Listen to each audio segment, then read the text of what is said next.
वक्फ की लड़ाई supreme court तक आई। लोकसभा और राज्यसभा में वक्फ संशोधन बिल पास होने के बाद राष्ट्रपति के हस्ताक्षर पर भी मोहर लग गई है और एक नया कानून बन गया है। इसे लेकर कई राजनीतिक पार्टियां अब अपनी अपनी रोटियां सेकने में लगी हुई है, तो वहीं कांग्रेस समेत कई पार्टी लगातार इसका विरोध कर रही है। लेकिन बीजेपी इसे हक और नियम का कानून बता रही है, लेकिन कांग्रेस इसे लगातार कह रही है कि हक और नियम का कानून नहीं है ये, बल्कि मुस्लिमों पर एक बड़ा हमला है, संवैधानिक हमला है। इन तमाम बातों को आज हम पटल पर रखेंगे। इसके लिए मेरे साथ आज पवन पटेल जुड़े हुए, कांग्रेस के प्रवक्ता है पवन पटेल जी। सर, आपका बहुत बहुत स्वागत है। सत्येंद्र जैन जी बीजेपी से अपनी बात रखेंगे। सर, आपका भी बहुत बहुत स्वागत है। रोशनी विशेष प्रवक्ता इंदौर से मेरे साथ जुड़ी हुई है। रोशनी, आपका भी बहुत बहुत स्वागत है। पर मेरा सवाल सबसे पहले पवन जी आपसे ही है, मतलब लोकसभा में पास हो गया, राज्यसभा में पास हो गया, राष्ट्रपति की मोहर लगी, फिर सुप्रीम कोर्ट पहुंच गए आप लोग, क्यों, क्या दिक्कत आ रही है इस बिल में? लेकिन इसको बीजेपी तो बड़ा अच्छा हक और नियम का बिल बता रही है, मुसलमानों के लिए भी ये काफी अच्छा बिल बताया जा रहा है, फिर इतनी तकलीफ क्यों है आपको? पवन जी। देखिए, बात तकलीफ की रही है, भारतीय जनता पार्टी की फितरत को समझने का प्रयास करिए।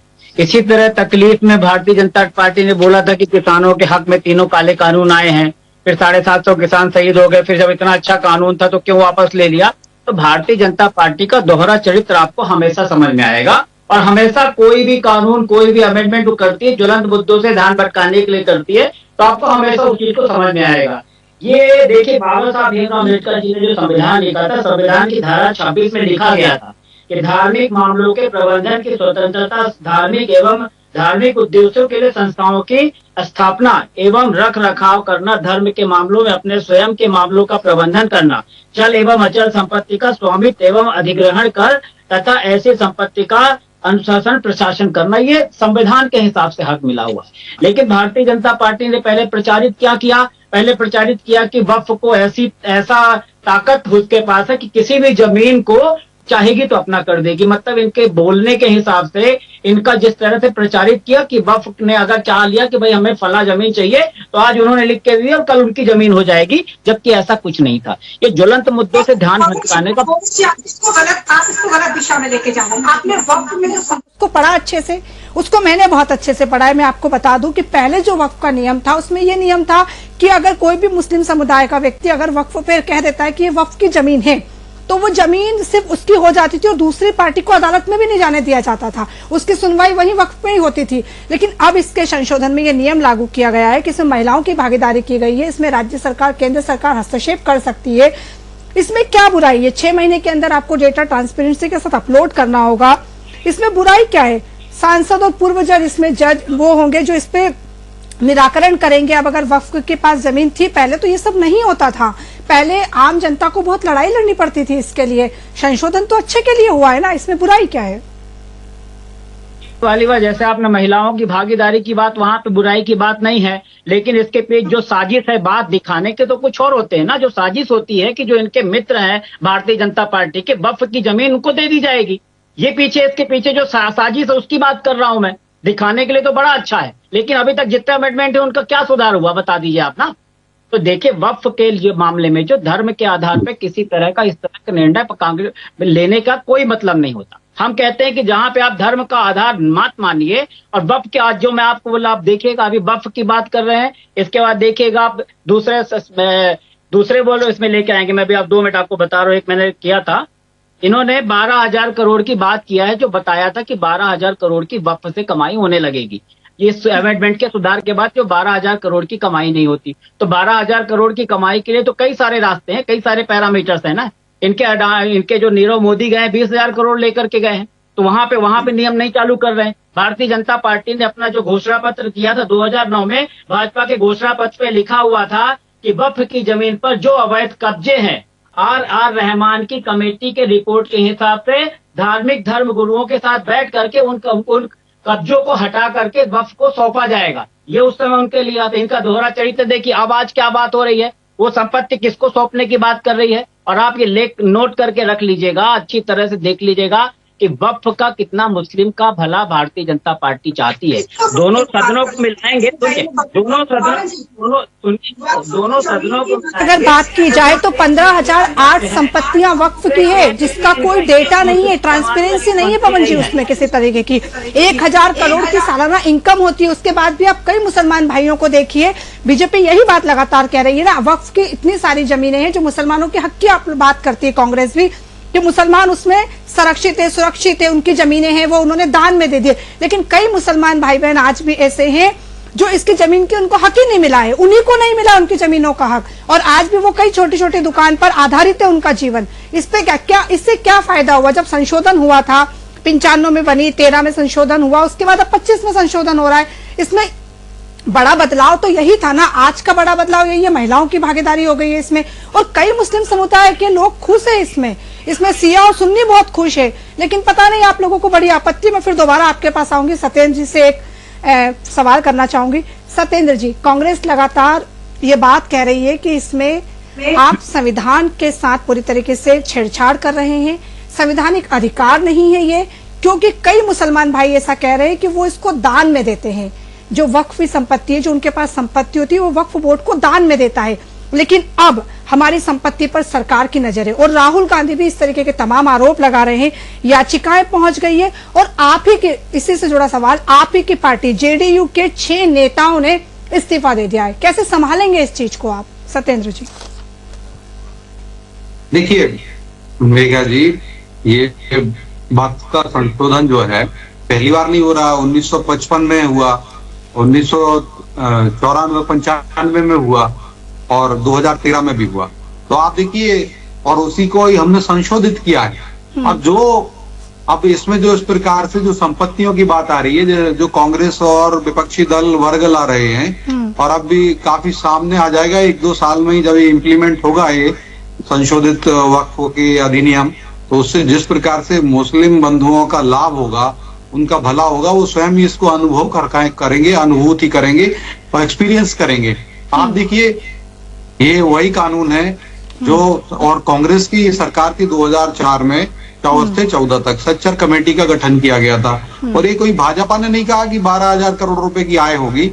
मेरे मित्र अपने आप को भी करेक्ट कर लें, ये सच्चर कमेटी के ऑब्जर्वेशंस हैं। सच्चर कमीशन जो था, सच्चर कमीशन में बताया गया कि जो मुसलमानों की उस समय संपत्तियां थी, आप देखिए आजादी के आसपास जो था 1955 में लगभग 50,000 एकड़ भूमि थी, और फिर उसके बाद 4.5 लाख एकड़ भूमि आई, जो कि 2013 के आसपास 13 में के पास लगभग 4.5 लाख एकड़ भूमि थी। अब वो भूमि जो हो गई है लगभग 9 लाख एकड़ भूमि है। और इसी प्रकार से जो संपत्तियां हैं वक्फ के पास, वह संपत्तियां भी बढ़कर के 8,70,000 की लगभग संपत्तियां हुई हैं। और जो सच्चर कमेटी ने जो अपनी रिपोर्ट दी थी, उस समय 4.5 लाख एकड़ की भूमि वक्फ के पास हुआ करती थी। तब उन्होंने ऑब्जर्वेशन दिया था कि वक्फ की जो वार्षिक आय है, वो वार्षिक आय, एनुअल इनकम जो हो रही है, वह मात्र 150 करोड़ के आसपास है, 125-150 करोड़ के आसपास है। अगर उसको सही तरीके से डिजिटलाइजेशन किया जाता है वक्फ की संपत्ति का, वक्फ के उसको डिजिटलाइज करके, उसका पंजीयन करके, और उसको अगर विधिवत रूप से किराए पे देते हैं, तो वह 12,000 करोड़ रुपए से ज्यादा का प्रतिवर्ष वक्फ को ही लाभ मिलेगा। पर अभी सरकार की मंशा क्या है? 12,000 करोड़। ठीक है, मैं समझ गई। सरकार की मंशा क्या है? आप जो वक्फ की जमीनों की बात कर रहे हैं, अब वो जमीनें अगर आपके पास आ जाती है, चूंकि कानून तो बन गया है, तो क्या करेंगे उसका? क्या डेवलपमेंट में लगाएंगे? क्योंकि कांग्रेस बड़ा आरोप लगा रही है कि एक बार फिर अडानी और अंबानी को जमीन दे दी जाएगी, इस जमीन का कुछ नहीं होगा। देखिए, ये तो कहते थे पहले भी। हम सीए बिल लेके आए, सीए आज अधिनियम बना हुआ है, और सीए के द्वारा किसी भी, कहते थे सारे मुसलमानों की नागरिकता छिन जाएगी। आज सीए आया गया और 5 साल हो गए। अब बता दे कांग्रेस की इन 5 सालों में कितने मुसलमानों की नागरिकता छीनने का काम किया उस बिल ने। तो कांग्रेस का काम है दुष्प्रचार करना। कांग्रेस ने कहा कि लाशें बिछ जाएंगी, या तिरंगे को कंधा देने वाला नहीं मिलेगा, या अनेक प्रकार से कहा कि धारा 370 काला दिन है, और हमने धारा 370 को कश्मीर में एब्रोगेट कर दिया। तो कांग्रेस ने उसका भी विरोध किया। आज बता दो, कश्मीर में स्वयं राहुल गांधी जी और प्रियंका वाड्रा दोनों जाकर के बर्फ में वो खेलते हैं, तो ये बहुत बड़ी बात है। और ये लोग सभाएं करते हैं वहां पर, आज वहां पर लोकतंत्र स्थापित है। पहली बार स्वतंत्रता के पश्चात कश्मीर में इतनी बड़ी संख्या में मतदान प्रतिशत हुआ और नैसर्गिक रूप से मतदान किया वहां की जनता ने। आज वहां पर राज्य की सरकार है।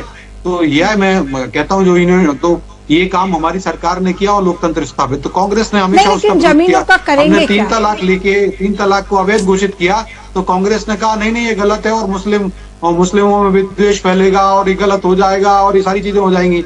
आज मुस्लिम माताओं बहनों में 96% से ज्यादा का 3 तलाक का जो 96% लाभ हुआ। जो 3 तलाक के केसेस आते थे 96% कम हो गए। तो यह काम हुआ। और अच्छा, वक्फ की बात कर रहे हैं तो वक्फ के अंदर जो कानून जो आपने भी कहा कि अगर वो न्यायालय में जा सकता है, तो ये बात ऐसी नहीं है। उसमें 30% अगर 100 शिकायतें 100 जगह पर वक्फ अपना दावा करता है तो 30 जगह पर दावा मुसलमानों की भूमि पे भी वक्फ करता है। तो मुस्लिम लोगों की भी जो जुड़ी हुई मुस्लिम संपत्तियों जो मुस्लिम बंधुओं की हैं उन पे 30% से ज्यादा जो कंप्लेंट्स हैं उनकी भी हैं, क्योंकि वो मुसलमान भी कहाँ जाएं। अगर वक्फ ने मुसलमानों की भूमि जो है उसको ही वो बता देते हैं कि वो आपकी है, अब मुसलमान नहीं देना चाहता, व्यक्तिगत उनकी आर्थिक स्थिति नहीं है कि वो वक्फ को दे दें, तो वो केस करते हैं, वो लड़ते हैं, वो रोते हैं, दर दर की ठोकरें खाते हैं। अगर ऐसे मुसलमान बंधुओं को जो अपनी स्वेच्छा से दान देना चाहे उचित है, और जो स्वेच्छा से दान ना देना चाहे उसके लिए कंपल्सन नहीं होना चाहिए। तो यह काम भी अब इस जो वक्फ का संशोधित अधिनियम आया है उसमें हो गया है, तो इसका तो स्वागत होना चाहिए। और इसमें माताएं बहनें, हमारी मुस्लिम माताओं बहनों को भी प्रतिनिधित्व मिलेगा, जिस प्रकार से 3 तलाक से उनको मुक्ति मिली है। और आज वो वक्फ में आकर के जो प्रॉपर्टीज हैं उसको मैनेजमेंट करेंगी अगर वो कम बोर्ड में रहेंगी। तो मुझे लगता है कि कांग्रेस और विपक्षियों को इस पे दुर्व्यवहार दुष्प्रचार नहीं करना चाहिए। और मैं आपके चैनल के माध्यम से मुसलमान भाइयों से कहता हूं कि वक्फ की प्रॉपर्टी जो अधिनियम है उसको लागू होने दीजिए। और आप देखिएगा 2 साल में इसमें गुणात्मक परिवर्तन होंगे, उनकी जो आज आय बढ़ेगी, जिस प्रकार से जो मैंने ठीक है सत्येंद्र जी, पर मेरा सवाल सुनिए आप एक बार। ठीक है सत्येंद्र जी, समझ गई, मैं समझ गई। आप कह रहे हैं कि अच्छा नियम है, हक का नियम है, मुसलमानों को न्याय मिलेगा, ठीक है, मान लिया। ये बताइए 15,008 संपत्ति एमपी में रजिस्टर्ड हुई है। ये बात मैं नहीं कह रही हूँ, ये बात सनवर पटेल कह रहे थे प्रेस कॉन्फ्रेंस में। उस दिन जब मैं प्रेस कॉन्फ्रेंस में थी तो वो कह रहे थे 15,008 प्रॉपर्टी वक्फ बोर्ड की मध्य प्रदेश में है। और इसमें कई नेताओं के नाम भी वो उजागर कर रहे थे, सागर के बड़े नेता का नाम उजागर कर रहे थे कि उनके पास भी वक्फ की प्रॉपर्टी है। सवाल ये है कि आप इस प्रॉपर्टी का करेंगे क्या? डेवलपमेंट में लगाएंगे, किसी और चीज में लगाएंगे? क्योंकि सरकार वादे तो बहुत करती है बड़े बड़े, लेकिन जमीनी स्तर पर वो वादे कितने उतरेंगे, कितने खरे उतरेंगे? क्या वाकई उन तमाम महिलाओं को, उन तमाम गरीबों को, उन मुसलमानों को वाकई हक मिलेगा, या फिर ये सिर्फ बातों का बतंगड़ बनकर रह जाएगा? देखिए मेघा जी, मैं क्लियर करना चाहता हूँ, इसमें सरकार कुछ नहीं करेगी। ये वक्फ एक्ट है और वक्फ करेगा, वक्फ की कमेटीज है हर राज्य में, हर राज्य में वक्फ बोर्ड है। आज हर राज्य में जो हमारे यहाँ 2 दर्जन से ज्यादा राज्य हैं और सब में वक्फ कमेटीज हैं। और आप देखिए जम्मू कश्मीर में भी वक्फ की कमेटी है, वक्फ बोर्ड है, और वहाँ पर हमारी मुस्लिम बहन उसको हेड करती है। और मुस्लिम बहन जब से वहाँ पर आई है तो उस संपत्ति में गुणात्मक परिवर्तन आया। लगभग आज वो 100 करोड़ के आसपास का उनका लाभ हो गया जब से उन्होंने उसको चेयरमैनशिप की है वक्फ बोर्ड की जम्मू कश्मीर की। तो ये बड़ा गुणात्मक परिवर्तन आया है। मुझे लगता है कि और वो जो गुणात्मक परिवर्तन है कोई हमारे दूसरे हिंदू बंधुओं के लिए या जैनों के लिए या सिखों के लिए या बौद्धों के लिए या ईसाइयों के लिए नहीं है, कोई मुसलमान समाज के लिए लाभकारी होगा। और वक्फ की जो प्रॉपर्टी का जो एक्ट है वह कोई धर्म में हस्तक्षेप नहीं है। वक्फ की जो प्रॉपर्टी जिन्होंने दान की है तो उसको मैनेजमेंट करने का काम है, उसको डिजिटाइज करने का काम है। और आप अगर वक्फ की सेंट्रल वक्फ बोर्ड की जो नेशनल वेबसाइट है उस पर जाएंगे तो उसमें देखेंगे कि लगभग 40% वक्फ की जो प्रॉपर्टीज है उनपे एनक्रोचमेंट है। तो अगर वो एनक्रोचमेंट हटेगा और वहाँ पर वक्फ की जो हर राज्य का जो वक्फ बोर्ड है, चाहे वो मध्य प्रदेश का, ट्रांसपेरेंसी आएगी, ठीक है, ट्रांसपेरेंसी आएगी। 6 महीने के अंदर आपको डेटा भी अपलोड करना होगा, ठीक है, ठीक है। मैं सत्येंद्र जी दोबारा आपके पास आऊंगी, लेकिन मेरी सहयोगी इंदौर से मेरे साथ जुड़ी हुई है, रोशनी मेरे साथ विशेष संवाददाता। रोशनी, आप इंदौर में भी इस बात को लेकर रिपोर्टिंग कर रही थी, लगातार वक्फ की जमीन को लेकर के लगातार विवाद बढ़ रहा है, कैसे देख रही है? इंदौर में क्या माहौल है अभी? जी मेघा, बिल्कुल बताना चाहूंगी कि इंदौर में जब मुस्लिम समुदाय की बात आती है तो मुस्लिम समुदाय स्वयं ही ये जो है वक्फ बोर्ड के जो नया कानून बना है, जो संशोधित हुआ है, अमेंडमेंट हुआ है, उसको लेकर जो है पक्ष में है। क्योंकि हम बात करें, पूर्व प्रधानमंत्री मनमोहन सिंह जी ने राष्ट्रीय वक्फ विकास निगम लिमिटेड की जब स्थापना शुभारंभ हुआ था, उस दौरान उन्होंने ये कहा था कि वक्फ बोर्ड के द्वारा संपत्तियों का जो है सदुपयोग जो है कर सकते हैं मुस्लिम समुदाय के सामाजिक और आर्थिक विकास के लिए, ये जो उपयोग किया जाएगा। लेकिन वक्फ बोर्ड के द्वारा ही इस तरह से जो दुरुपयोग किया जाने लगा, संपत्तियों को लेकर दुरुपयोग किया जाने लगा, जितने लेवल की आय जो है वहां से अर्जित की जा सकती थी वो नहीं की गई। वक्फ बोर्ड को हाल की स्थिति में ये स्वयं को नहीं पता है कि कितनी जमीन उनकी जो है, जिस पर अभी तक जो है लोगों ने कब्जा कर रखा है, उसका सदुपयोग नहीं हो पा रहा है। तो इसी को लेकर जब अमेंडमेंट होगा और जब इस पर निगरानी रखी जाएगी, समिति निगरानी रखेगी, तो जो संपत्ति है वाकई जो मुस्लिम समुदाय है उसके लिए ये जो है फायदे की बात रहेगी। क्योंकि जब ये संपत्तियां पहले ये कहा जा रहा था कि मुस्लिम समुदाय में बच्चों के स्कूल खोले जाएंगे और उनकी जो संपत्ति है इस तरह से सदुपयोग किया जाएगा, लेकिन ये पूरा जो है उल्टा साबित हुआ है। इसी कारण से जो है मुस्लिम समुदाय, इंदौर में हम बात करें तो मुस्लिम समुदाय इसके पक्ष में है, लेकिन विपक्षी दल की हम बात करें तो देखा जाए तो एक तरह से वोट ही कह सकते हैं हम मुस्लिम समुदाय को। इसी कारण से जो है ये कांग्रेस की हम बात करें तो विपक्ष जो है इसका पूरा इसका समर्थन नहीं कर रही है। इसी कारण से हम कह सकते हैं कि ये जो वक्फ बोर्ड की बात है, संपत्ति का जब बात आती 9.4 लाख एकड़ जो में फैली हुई है, इसका सदुपयोग जब तक नहीं किया जाएगा तब तक मुस्लिम समुदाय को भी जो है यहाँ पर आर्थिक लाभ नहीं मिल पाएगा, उसका जो है विकास नहीं हो पाएगा। इसी कारण से इंदौर में भी पूरा समर्थन जो है वक्फ बोर्ड को दिया जा रहा है। बिल्कुल ठीक है रोशनी, बिल्कुल सही बात की। इसको समझना तो होगा ना, कोई भी सरकार कोई नया नियम लेके आती, चाहे वो MCA की बात करे, 3 तलाक की बात करे, उन तमाम नियमों की बात करे, कांग्रेस हमेशा विपक्ष के में ऐसे खड़ी हो जाती है। ठीक है, आप विपक्ष में खड़े हैं, पर इस तरीके के नियमों का तो आपको स्वागत करना चाहिए। कहीं ना कहीं ये नियम तो वाकई बहुत अच्छा है। इसमें सरकार ने ये थोड़ी कहा है कि हम उन जमीनों को छीन लेंगे जो वाकई किसी मुसलमान की है। उन्होंने तो ये कहा है कि ट्रांसपेरेंसी के साथ डेटा को अपलोड करना होगा। अब आपको बताना होगा सरकार को कि कितनी जमीन कहाँ पर है और उसका उपयोग कैसे हो रहा है, और वाकई वो जमीन क्या उसी व्यक्ति की है जिसने इसका पंजीयन कराया है। इसमें गलत क्या है? एकदम सही बोल रही हैं कि जो दिखाई जाती पिक्चर, उस पिक्चर का तो हम स्वागत करते हैं ना। हर साल 2 करोड़ रोजगार की पिक्चर दिखाई गई थी, लेकिन रोजगार नहीं मिला तो हमें तो बोलना पड़ेगा ना।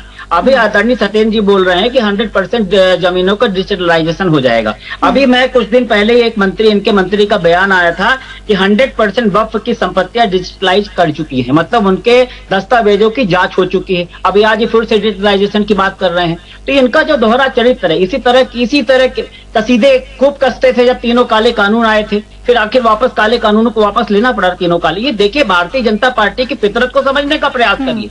आज ये बोल रहे हैं कि मुस्लिम महिलाओं को उसमें साझेदारी मिलेगी, बड़ा अच्छा सवाल है।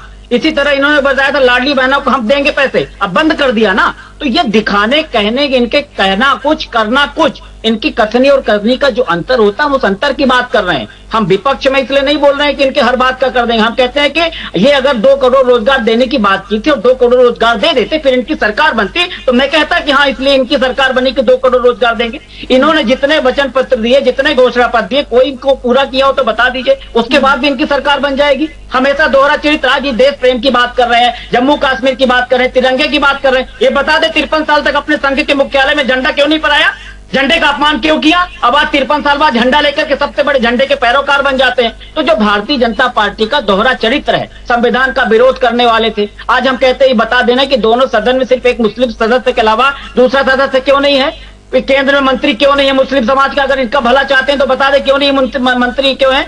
ये शहनवाज हुसैन और इनका अब्बास नकवी जी का क्या हुआ? कहाँ गर्त में चले गए? इतना ये तो भारतीय जनता पार्टी की कथनी और करनी के अंतर को हम सबको पहचानना होगा, क्योंकि ये देश न इनका न इनके, देश सबका है और ये हिंदुस्तान सबका है। ये हमें पहचानना होगा, समझना होगा, और अगर हम नहीं समझे तो नुकसान भी सबका है। आज ये देखिए, आज ये मुस्लिम समाज के इस पे कर रहे हैं, कल देखिएगा सिख समाज पर करेंगे। देख लीजिएगा, आज नहीं तो कल सबका निर्णय आएगा, सबका नंबर आएगा, क्योंकि इनको पता है ज्वलंत मुद्दों से ध्यान भटकाना है, अडानी अंबानी के लिए जमीन अवेलेबल कराना है, उसके अलावा कोई दूसरा। हम कहते ये बता देना कि इतना अच्छा काम किया इन्होंने, तो उसका रिजल्ट दिख क्यों नहीं रहा?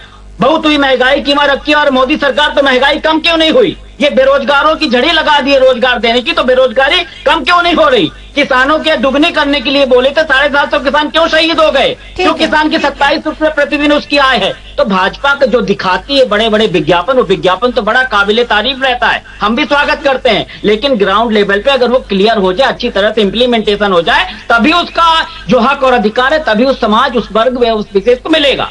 ये हमारा बोलने का मतलब। हम ये नहीं कर रहे कि हम कांग्रेस के हर चीज का विरोध कर रहे हैं। हम तो देश प्रेम के द्वारा भारतीय जनता पार्टी किसी भी तरह का बिना छल कपट का काम करे, हम तैयार हैं, हम स्वागत करेंगे, बड़ा अच्छा काम किया है, लेकिन बता दें इनके पहले वाले को उसका रिजल्ट बता दें, जितना किया उन्होंने काम उसका बता दे। 750 के हम तो बता रहे हैं ना, बेरोजगार ऐसा कोई जिला नहीं, ऐसा कोई स्टेट नहीं जहां पर बेरोजगार धरने पर न बैठे हो। ठीक है ना, लेकिन पवन जी लोकसभा में 288 लोगों के वोट पड़ना और विपक्ष में 225, राज्यसभा में 128 लोगों के वोट पड़ना और विपक्ष में 95 लोगों के, ये क्या बताता है? ये बताता है कि जनता की सहमति भारतीय जनता पार्टी के साथ है, तभी तो अलग अलग राज्यों में सरकार बन पा रही है। अगर पिछले वाला जो भी कार्यकाल था इनका, पिछले साल का 5 साल पहले की बात कीजिए, अगर अच्छा नहीं होता तो एक बार फिर सरकार कैसे बनती? आपकी सरकार, तो चिंतन करने की बात है कि पहले प्याज के रेट बढ़ते थे तो सरकारें बदल जाती थी। अब ऐसा कौन सा चमत्कार है भैया कि हम झूठ पे झूठ बोलेंगे लेकिन सरकार हमारी बनेगी? ये बता दें, इनके जो वचन पत्र के शुरू के 10 पॉइंट को गिनिए, उन 10 पॉइंट को पूरा किया हो तो बता दीजिए, फिर भी सरकार बनेगी। ये तो कोई ना कोई चमत्कार ही है ना, हमें नहीं सोचना है, आपको भी सोचना चाहिए। चमत्कार नहीं कर पा रहे पवन जी, वो चमत्कार आप भी करिए ना, चमत्कार नहीं कर पा रहे हैं आप। अगर बीजेपी वो चमत्कार कर रही है तो जनता के आशीर्वाद का चमत्कार है, विकास का चमत्कार है। ये बात मैं नहीं कह रही, जो दिख रहा है जनता कह रही है। वही तो बोल रहे, चमत्कार करने के 2 रास्ते हैं, एक रास्ता है नैतिक और एक होता है अनैतिक। इनको सत्ता में बने रहने के लिए किसी भी हद तक जा सकते हैं। हम बाबा साहब भीमराव अम्बेडकर के संविधान के हिसाब से चलेंगे। इन्होंने बोला कि राम को लाएं, इनकी इतनी बड़ी औकात है कि राम को लाएंगे, हमारी इतनी बड़ी औकात नहीं कि हम राम को लाएंगे। ये राम मंदिर का निर्माण करने का अपनी पीठ ठोकते हैं, राम मंदिर का निर्माण कोर्ट ठीक है, मुद्दे से नहीं भटकते हैं, हम राम की बात बाद में करेंगे। कल हमने रामनवमी को बहुत अच्छे से मनाया, पूरे देश ने मनाया, पटेल जी उसको सुने। पवन जी 2006 में वक्फ बोर्ड की संपत्ति 163 करोड़ थी, 3 साल बाद 3 करोड़ बढ़ के 166 करोड़ हो जाती है, 1 साल में या 2 साल में शायद। आप मुझे बताइए, 3 करोड़ की प्रॉपर्टी एकदम से बढ़ना, ये वाकई अपने आप में बहुत ही बड़ी बात है कि इतनी जल्दी वक्फ की प्रॉपर्टी बढ़ कैसे रही थी? सवाल तो ये भी है ना कि प्रॉपर्टी का इतनी जल्दी बढ़ना, ऐसा क्या था? सरकार किसकी थी उस समय? और जो इसमें अमेंडमेंट थे, हम कहते हैं कि लाइन ऑर्डर जो होता है उन सबकी भी कुछ रिस्पॉन्सिबिलिटी होती है। अगर सरकार बढ़ रही है तो उसकी जांच होनी चाहिए, जिसकी भी सरकार हो उसको जांच करना चाहिए। 2006 में किसकी सरकार थी आप बताइए? ऐसे तो जब देश आजाद हुआ था 1947 में, तब मुस्लिमों की 24% हिस्सेदारी थी।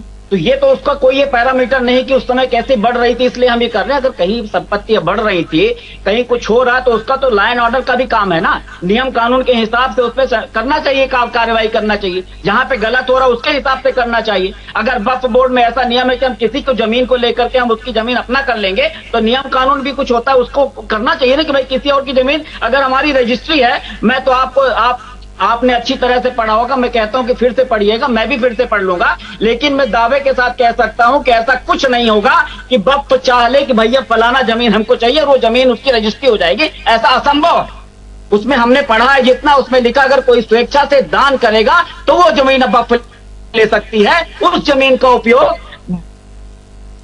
ठीक है ना, अगर दान कर रहा है तो फिर डेटा में ट्रांसपेरेंसी होना चाहिए, दान किया है ना, दान करने में ट्रांसपेरेंसी होना चाहिए। अगर हम मंदिर में दान करते हैं 50 रुपए तो ट्रांसपेरेंसी होती है, रसीद मिलती है उसकी, ये भी तो ट्रांसपेरेंसी का एक पार्ट है ना। ठीक है, लेकिन मैं सत्येंद्र जी से पूछूंगी। सत्येंद्र जी, पटेल जी बहुत बड़े बड़े आरोप लगा रहे हैं आपके ऊपर। वो कह रहे हैं कि अडानी अंबानी को अब जमीन दे देंगे, वो कह रहे हैं कि सरकार किसकी थी, आपने क्या किया अभी तक, बहुत सारी बातों को गिना रहे। जवाब दीजिए एक बार। लगता है ट्रांसपेरेंसी देखा था आपने ना? हो गया पवन जी, आपका हो गया? मेरा हो गया, धन्यवाद। बोलिए, अब आपका चालू है, बोलिए। हाँ, मुझे बोल लेने दीजिए। देखिए, मैं बताऊं, पवन जी जो बातें कह रहे हैं, आज वक्त के ऊपर बात है, इधर उधर की बात कर रहे हैं।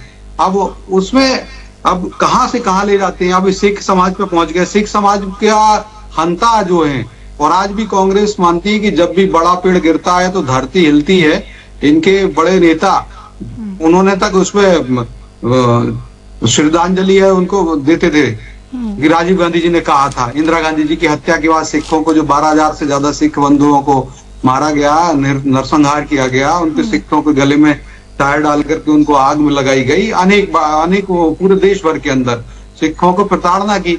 अभी राहुल गांधी भी जाते हैं विदेश में, कहते हैं कि सिख जो हैं वो सिख मध्य प्रदेश में, भारत में पगड़ी नहीं पहन सकते हैं, सिख कड़ा नहीं पहन सकते। आप बता दो ऐसा कौन सा सिख है जो अपने आचरण नहीं कर रहे हैं ना। मैं बता रहा हूँ सिर्फ कांग्रेस जो विद्वेष फैलाना चाहती है और कांग्रेस को वक्फ के ऊपर अभी तारीफ करने लगे, लेकिन आप सोचिए कह रहे हम सही समर्थन करते हैं, लेकिन फिर विपक्ष जब संसद में लोकसभा में जो विरोध में क्यों रहे, किस प्रकार से 228 वोट उनके 228 वोट कैसे आए, क्यों डाले गए, या संसद के अंदर जो लोग राज्यसभा में 95 वोट डाले ना विपक्ष ने, तो कांग्रेस ने उसमें पूरा घी डाला, मट्ठा डाला। अब यहाँ करके जरूर, क्योंकि जनता के बीच में जाना है, बोलने के लिए कुछ है नहीं, तो अब यहाँ कहेंगे नहीं हम समर्थन कर रहे हैं। आपने सही कहा कि माता और बहनों जो आ रही हैं, दो महिलाओं को जो बोर्ड में जगह मिलेगी, बिल्कुल सही है, अच्छी बात है। हम नारी शक्ति बंधन अधिनियम लेके आए, हमने देश के अंदर लेके आए, तब भी कांग्रेस ने नहीं कर पाई। उस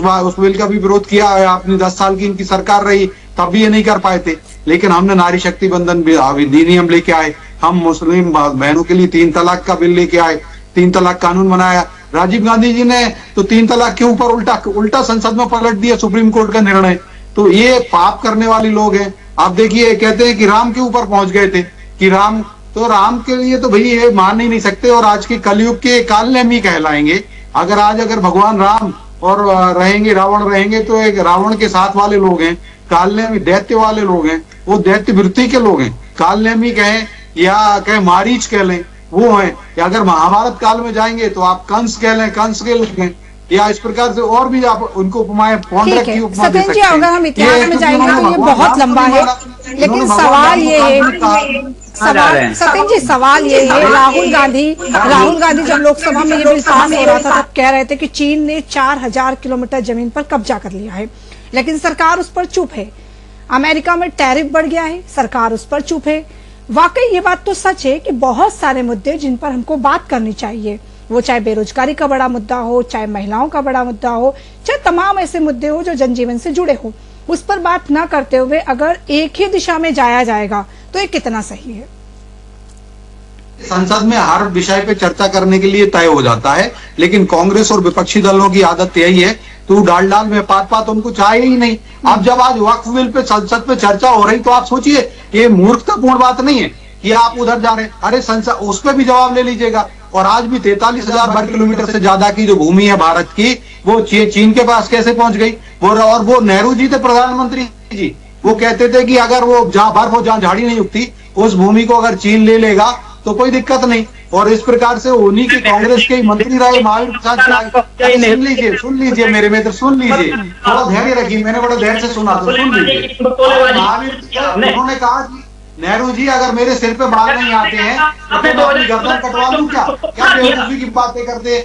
देखिए मैं बता दूं, कांग्रेस के अंदर कांग्रेस को मोदी जी ने कहा है कि भारत की जनता को मूर्खों से और धूर्तों से बचना पड़ेगा। तो मूर्खों से और धूर्तों से बचने के लिए भारत में प्रधानमंत्री मोदी जी ने आह्वान किया।